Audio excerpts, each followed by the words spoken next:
toy instead of what I could have been. Your girl.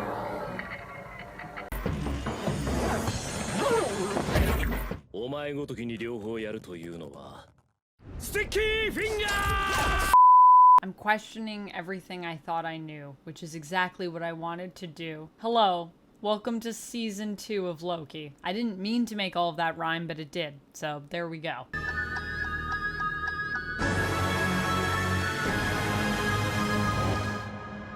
What if everyone is a Kang variant? I don't know what's happening here. Friends, this is Loki season 2. We are in it. This is mid-season, and boy does it feel like mid-season. This is what Secret Invasion should have felt like. Well, it's kind of what it did feel like, and then it fell off, but I don't think Loki's going to do that. So before we jump into it, I have a lot of theories I want to get into.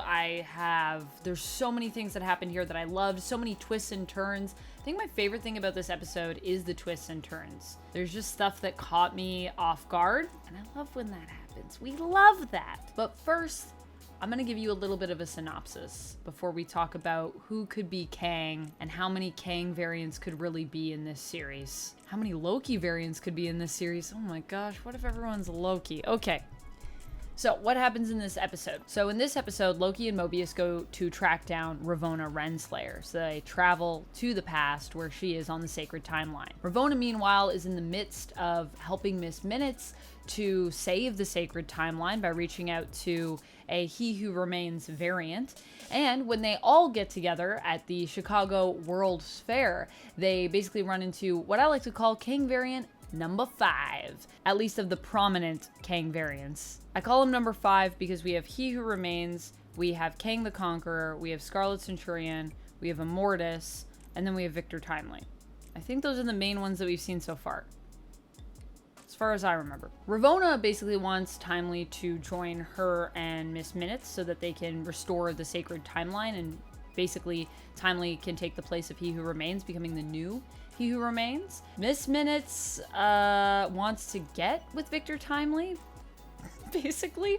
And Mobius and Loki are hoping Victor will help them to basically fix the loom and save the TVA. Sylvie also shows up to basically destroy Timely, as she promised to do after she fought He Who Remains, saying that, she'd get rid of any variant that she came across. And she's doing this sort of on her mission to protect free will because she doesn't want Timely to become the new He Who Remains, and kind of because she just wants revenge for what happened to her, I think, which makes sense. In the end, Victor decides to go with Loki and Mobius back to the TVA after Sylvie spares his life, basically realizing that she's becoming the very thing that she hates by condemning a variant who has done nothing wrong yet, and that is an awesome moment. We're going to talk about that more. And Ravonna and Miss Minutes are ostracized by Sylvie and are basically sent to the end of time, because Sylvie realizes her obsessions are basically like corrupting her, so instead of killing Ravonna, she just sends her to the end of time. I feel like that's going to come back to bite everyone, but we shall see. That's basically what happens in this episode. It's, I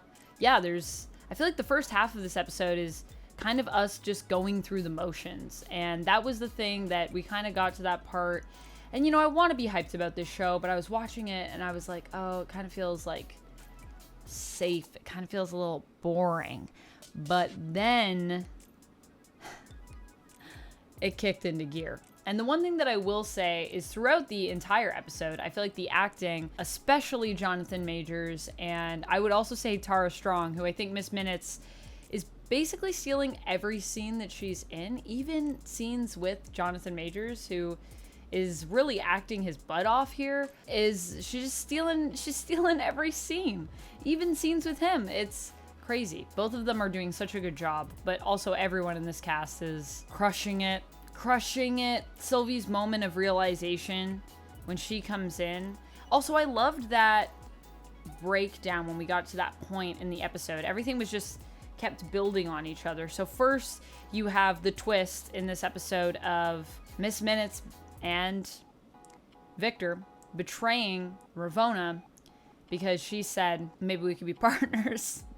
Which is apparently the words he hates to hear. And then Miss Minutes starts going all crazy AI on him, which I gotta say, Miss Minutes scared me in this episode. Miss Minutes is scary. I think she's like my favorite part of this episode. She's so good. She went all crazy AI and basically admitted she was in love with He Who Remains and she wanted a body so she could be his partner, which Victor's also like, well, I don't know about partners.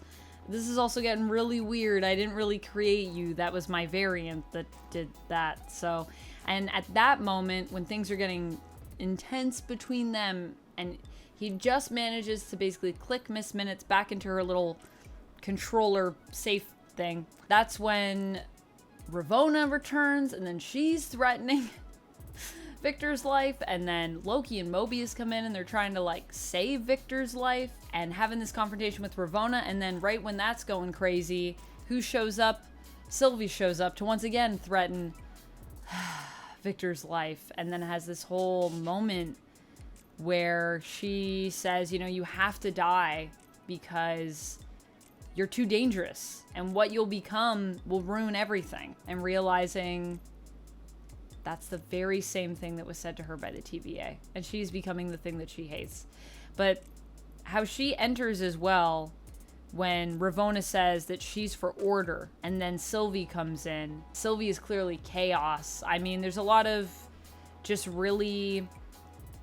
There's a lot of symbolic beats that are happening, but none of it feels, at least not halfway through, I would say contrived. A lot of it feels like it's coming from a very grounded place. It's just stuff that you don't expect, even though it's written so beautifully, you should expect it, kind of, if that makes sense. I don't know if what I just said made sense, but basically everything feels as it should be, and yet I'm still surprised by it.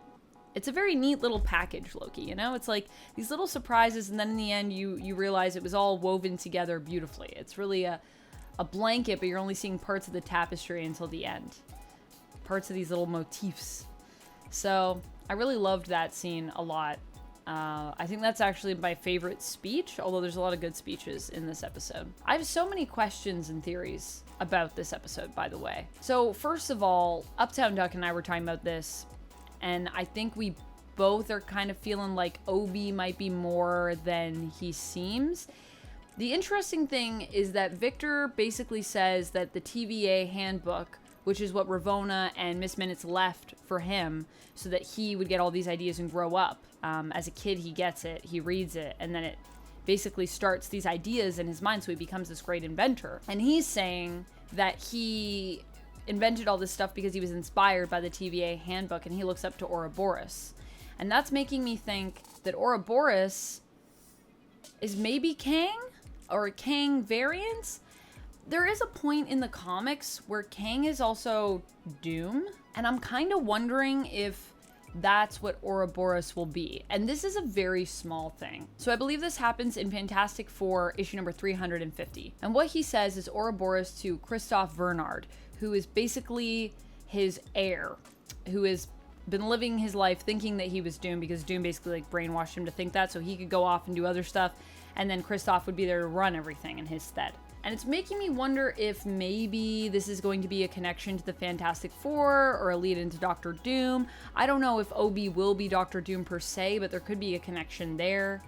This is a very small thing, so I don't know if this is a crazy theory or if this is a great theory. But the other thing I noticed is he has the 3 gears on his shirt, and it kind of also reminded me a little bit of, there's an outfit that Christoph has where he has like 4 or 3 medals. He's got a lot of green on him too, and I know that's part of the TVA like color palette, like it's orange to kind of green, and it makes sense also because it's Loki, but the green on his shoulders,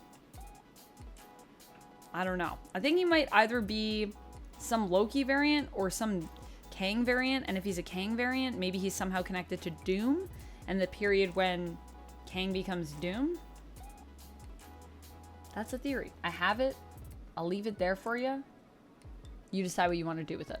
All right? I also keep coming back in terms of my thoughts on this whole season to that one scene in the hallway that I said reminded me of the Matrix with the phone ringing. The power is clearly dimming, so something must happen to the loom that is good if we get to that future moment. And Sylvie seems happy to see Loki. Obviously the elevators lost power, and she says, oh, there you are. So it's clear they're both at the TVA at that time together, and she thinks that's her Loki, but that's an alternate Loki. And then he gets burned. he gets erased by the pruned, if you will, by someone behind him, which I think might be the future version of Loki, but it could also be Obi, it could be Mobius. I think it's Loki, and Loki knows that he has to prune himself because he's already lived this. So everything's becoming a paradox. And the reason why I think there's going to be also a lot of paradoxes in this season, one, it's a time travel show, but two, we also have Ouroboros, which is literally the snake eating itself. So I just feel like there's going to be lots of loops. I keep coming back to that scene and wondering who's calling and like, why is the phone ringing? And what does it mean that the power's going out? Does that mean that the loom got compromised? Is everything being destroyed? I just think that scene is going to be really important. So we need to figure that out if we want to solve the mystery before we get there. Let me know what your theories are for that in the comments. And the final thing it leaves us with is the secret about Ravonna. So at the end, when they're at the end of time, Miss Minute says to Ravonna, she basically says, you know, it's not smart of him to deny me because I know all his secrets, even though this is Victor Timely and not He Who Remains. But Miss Minutes is obviously, like I said, a bit of a crazy AI. So yeah, and she says, I know a secret about you, Ravonna, but if I tell you, it'll make you really mad. And I wonder if it has to do with where Ravonna was before she was at the TVA, either her life as a variant or potentially something more than that, if Kang knew her before and brought her to the TVA. In the comics, Ravonna and Kang are like an item, like Kang falls in love with her and woos her, and they have like a whole thing. And we get hints of that in this episode. So I don't know if it has to do with that, but I'm very curious about what that is. And I'm hoping we're going to find that out next episode. Also, Ravonna, when she's mad or vengeful, is scary. Oh, I was genuinely scared with her with the prune stick pointing at Victor Timely when it crackled every time. Oh, the sound in that whole scene, this is really good. Also, the music in this episode is really good. Can we just say that? The music is so good in this episode. And I loved the little old school Marvel theme at the beginning. All in all, I think this was my favorite episode so far, even though the first half was kind of typical. But I think maybe that was the point of it, to make us think, oh, this is typical, and then it surprises us. I think I'm going to give it like a 9 out of 10. It was pretty great. There's just so many questions that I have and so many wheels that are turning in my mind, and that's my favorite thing about shows like this, and the fact that it keeps me guessing and coming back for more. So those are my thoughts on the episode. I hope you enjoyed it. I know I enjoyed it, and I will see you in the next episode review. Let me know your theories in the comments, friends. And until next time, stay nerdy. Bye!